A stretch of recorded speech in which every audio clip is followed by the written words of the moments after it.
Vai ser difícil nos 5, mas vamos lá. Eu vou passar rapidamente por isso aqui. E eu vou... Esse aqui é o conceito que eu falei de 4.0. Onde aqui está a indústria, você vê logística inteligente, você vê edifícios inteligentes, produtos inteligentes, né?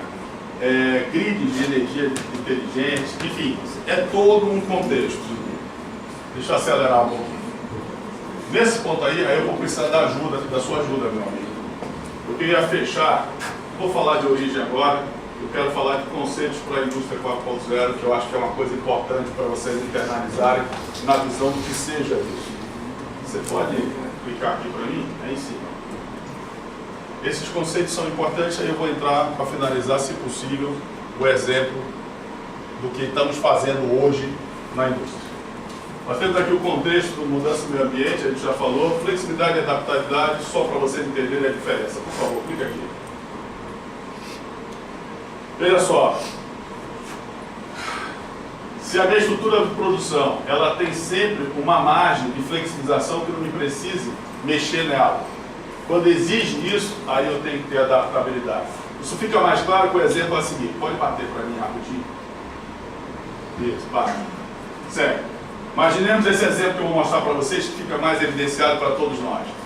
Eu tenho uma demanda de produzir 1000 aparelhos por dia. A gente tem um software que faz a utilização disso. Você cadastra lá todos os tempos e métodos, inclusive aqueles que não podem ser separados.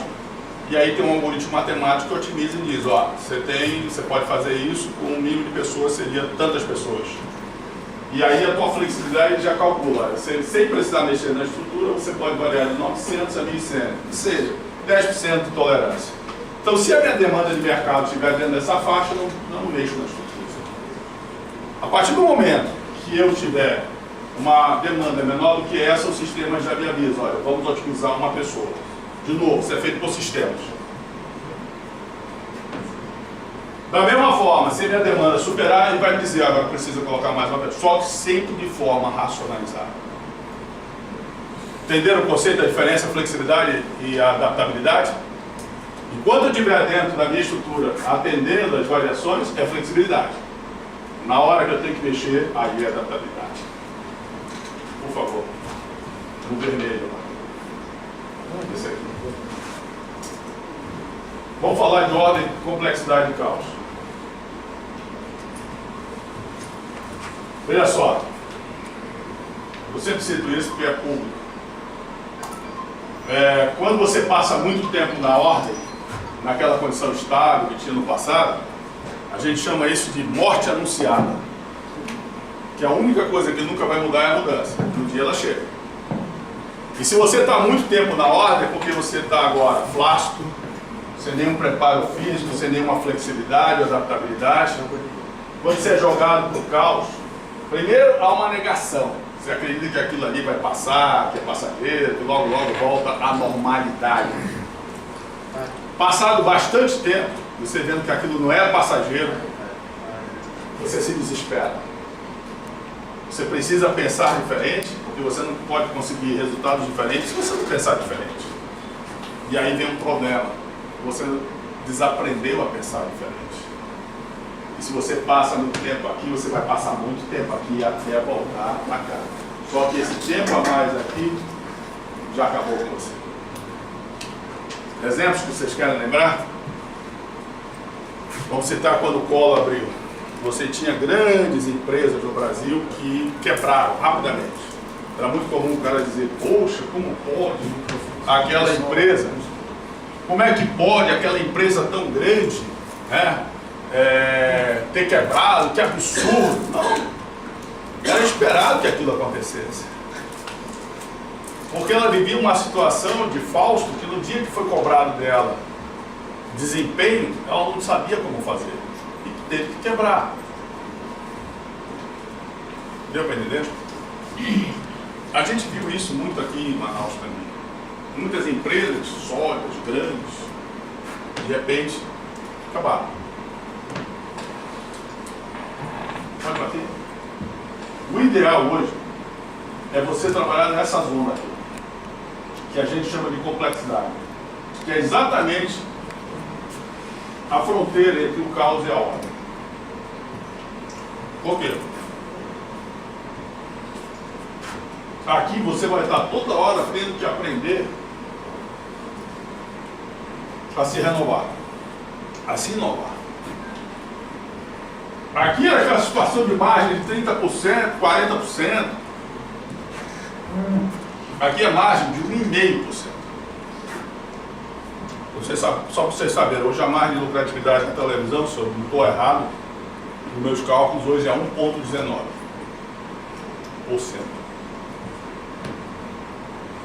Há 20 anos atrás já foi 30%, né, doutor Marcelo? Aqui com 1,19, meu amigo, qualquer erro, você vai para o caos. Agora imagina um cara acostumado a trabalhar com 30, de uma hora para outra tem que trabalhar com mais de 1,19. Como é que ele consegue fazer isso? Não consegue. Está claro esses conceitos? Tem mais coisa, mas não tem tempo, infelizmente. Então vamos lá para o exemplo. Por favor. Voltar. Voltar. Sistemas inteligentes. Pode passar. Saiu cortando que a inteligência artificial tem uma parceria com a Microsoft. Pode passar. Isso aqui é uma fábrica de eletroeletrônica, eu tenho a linha de SMD e aqui eu tenho a linha de montagem final, produto final. Pode passar. Isso aqui é uma tela. Eu não consegui falar com o dono da fábrica, senão eu ia mostrar para vocês em tempo real o que está acontecendo na fábrica desse meu amigo, no meu tablet. Hoje eu monitoro no meu tablet. Inclusive a gente está fazendo agora uma implantação nos Estados Unidos, vai começar agora uma implantação em Michigan. Com tudo isso que vocês vão ver. Eu estou enxergando as linhas de SMD. Aí, o sistema, eu vou mostrar a linha que um ser humano, um gestor faria, tá certo? E tudo isso que eu vou mostrar para vocês, o sistema inteligente faz. O sistema inteligente, pode bater. Ele automaticamente vai buscar uma definição dos planos de ações que vão melhorar. Ou seja, ele já gera um A3. Todo mundo sabe que o A3 é uma ferramenta do manufatura enxuta, na realidade da Toyota, onde aqui é para você rodar um PDCA de forma planejada. O computador já gera isso. A gente sabe que a grande dificuldade de se rodar um PDCA é exatamente a contextualização do P do planning. Você tem que ter isso muito bem consistente para que as ações sejam mais eficazes e efetivas. Vamos em frente. Então aqui está a fábrica. Um exemplo, uma imagem. Faz lá. Aqui está as linhas. Aqui, quando eu vejo, ele automaticamente já me gera um gráfico de Pareto da linha com melhor a linha. Cada linha dessa tem várias máquinas. Só para vocês já lembrarem quem é do setor, eu tenho uma printer, eu tenho uma SPI, eu tenho o Speak and Place, tenho o forno de refusão e uma IOI. É a linha do motor. Ele está me mostrando que a pior linha é essa. Aí ele vem para esse gráfico. O que ele me mostra? O balanceamento das máquinas. Por exemplo, aqui é um caso clássico do cara, eu tenho muitas máquinas, eu vou balancear 100%. Isso é uma das grandes bobagens que você pode fazer. Quando você balanceia 100%, você nunca vai conseguir com que todas as máquinas trabalhem com eficiência máxima. Então, pequenas variações vão fazer que o gargalo fique pulando que nem pipoca de uma máquina para outra. Por isso, às vezes, é melhor que você centralize o gargalo numa máquina que você fica mais fácil de gerenciar e controlar a linha. A partir de agora, isso é visto. Essa barra aqui diz o ciclo padrão da máquina. Essa do lado diz o ciclo médio real. Então aqui ele já está me identificando que o gargalo da linha é essa máquina. Ou seja, a minha capacidade da linha está sendo definida por essa máquina agora. Daqui a um dia, daqui a uma semana, isso aqui pode pular para outra máquina. De repente essa máquina está com problema, por quê? Porque ela está com algum problema mecânico. De um alimentador, de um feeder, de um nuse, enfim, de algum dos elementos da máquina que está comprometendo a capacidade dela. Aqui embaixo é um outro Pareto considerando a quantidade de componentes que eu mais perdi, considerando a linha como um todo. Porque, de repente, o componente que eu estou mais perdendo não é no carregado. O carregado é um problema de parada. O componente que eu estou mais perdendo é nessa máquina aqui. Nesse caso, ele analisa todas as máquinas para identificar qual é o componente que eu estou mais perdendo. Se durante aquela OP ele atingiu mais de 2%, que é o meu ponto limite, o sistema já avisa, ó, para a linha, porque você já está perdendo mais de 2%, que é a tua tolerância de perda de componentes. E aqui nós inovamos colocando cores. Por quê? Isso é um fato, aí vem a vivência desses 40 anos.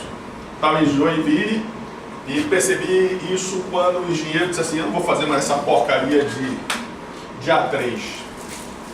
Aí eu disse, por quê? Ah, pô, eu perdi o maior tempo, professor. Eu cheguei lá, o cara já tinha tomado a ação que precisava. Então aí vem aquela ideia de que não é só o quantitativo, tem que ter o qualitativo. E como eu faço isso? Cores. Se está verde, ele está me dizendo que não acontece mais essa perda agora e já faz bastante tempo. Ou seja, a ação que você tomou, né, foi eficaz, que eliminou a causa raiz, e foi efetiva, que não teve mais recorrência. Porque às vezes eu não tenho uma só causa, eu tenho várias. O amarelo, o amarelo é aquele caso de que, ó, você foi eficaz, mas não faz tanto tempo assim que parou de dar. Então vamos esperar mais um tempo para o cara garantir que você foi efetivo. Laranja, está acontecendo agora, mas numa tendência de diminuição. Ou seja, aparentemente a tua ação está sendo eficaz. Vermelho, essa é grave. Essa está acontecendo agora, uma quantidade estabilizada ou ascendente. Eu pergunto aos senhores, qual é a sua prioridade? É a primeira vermelha. Vocês estão entendendo o valor agregado da informação? Se você só for para o quantitativo, você vai chegar aqui e vai dizer, pô, não, mas já está resolvido. E o tempo que você perdeu? A frustração que você gerou?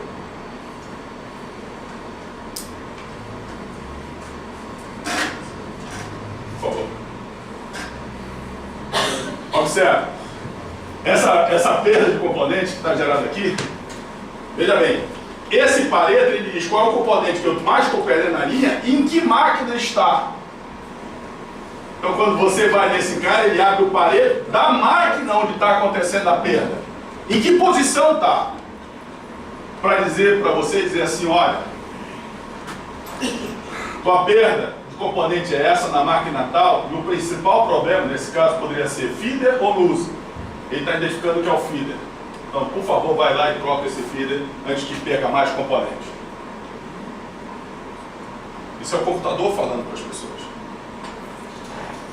Só que imagina que ele está processando essa quantidade de informações, não é de uma linha, são 24 linhas. O ser humano não consegue fazer isso?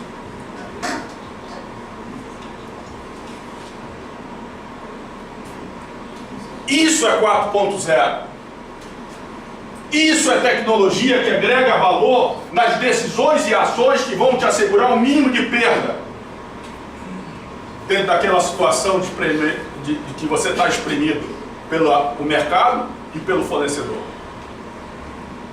Isso é 4.0. Agregação de valor com tecnologia na tomada de decisões de ações corretivas e adaptativas que assegure a continuidade da sua rentabilidade. Detalhe, nós vivemos hoje num país no vitimismo.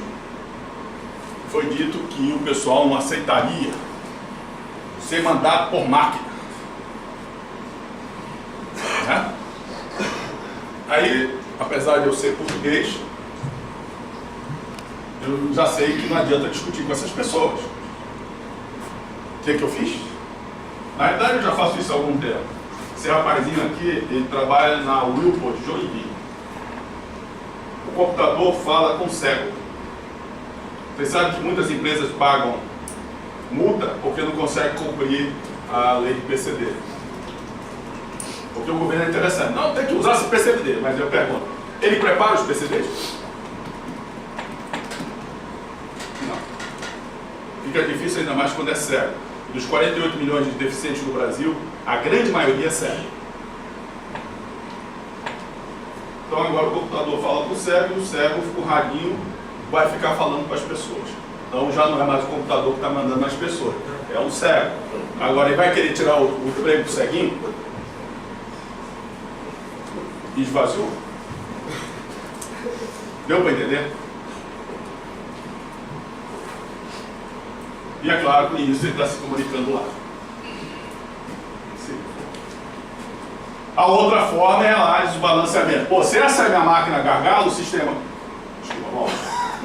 Ele já analisa a máquina como todos os principais KPIs, ele vai para a principal perda, que é parada, da principal perda de parada, ele vai para o pareto de parada com aquela codificação de código que vocês viram.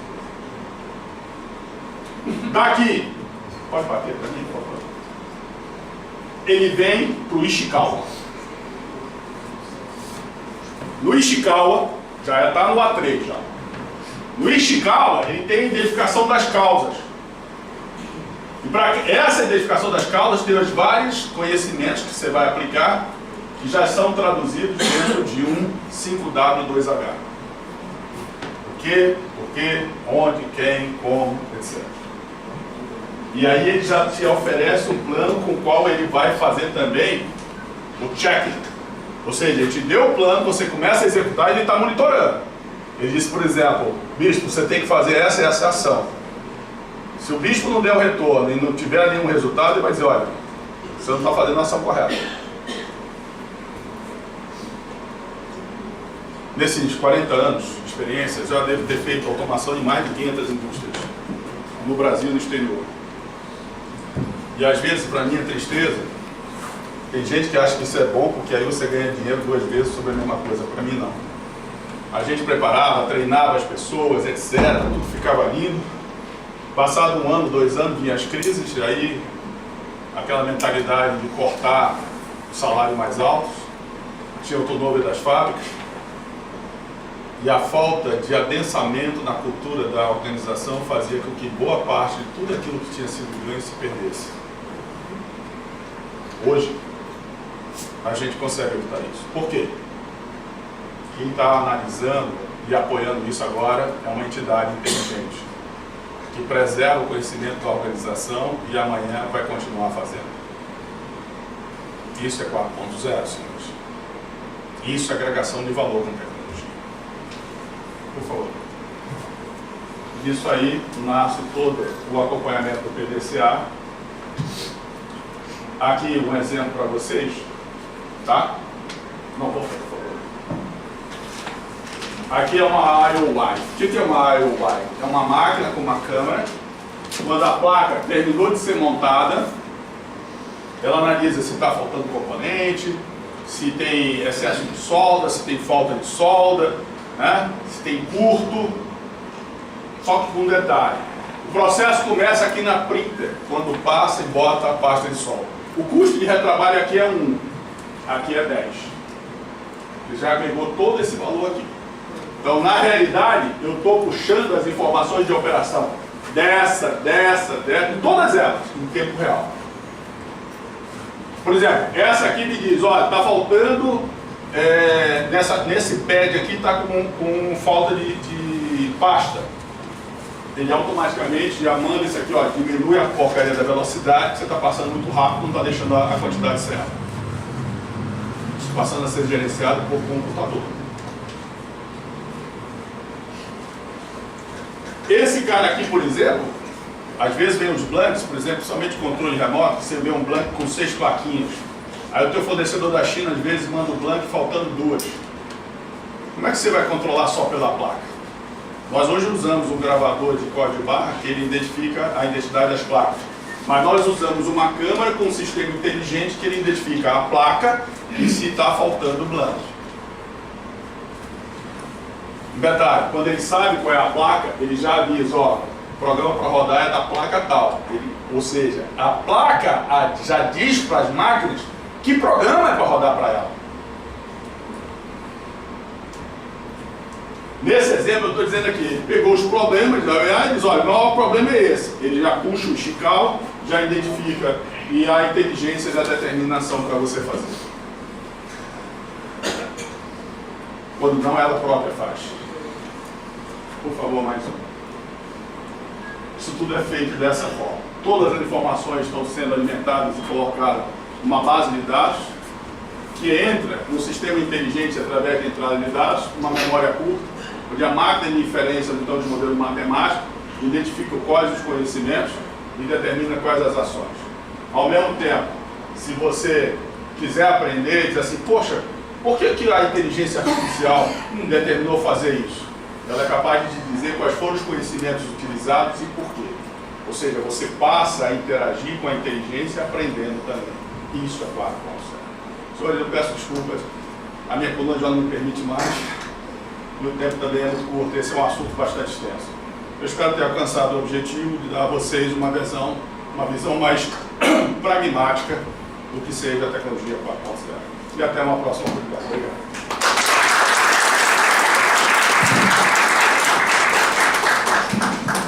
Manuel, obrigado mais uma vez. Acho que, com certeza, a gente sempre aprende, né, alguma coisa. O seu tempo, a gente sabe que é bem difícil, mas com certeza vai ter mais oportunidades. Não só esse tipo de palestra a gente teve, mas aproveitando, a gente está montando um calendário para ter outras pessoas, outras oportunidades, e que isso vai agregar cada vez mais o conhecimento de cada um. Então, nesse site do CIAN, vai estar lá o calendário e as próximas palestras que vão ter, tá? Seria interessante a gente colocar aí 10 minutos, quem quiser fazer alguma pergunta para o professor Manuel,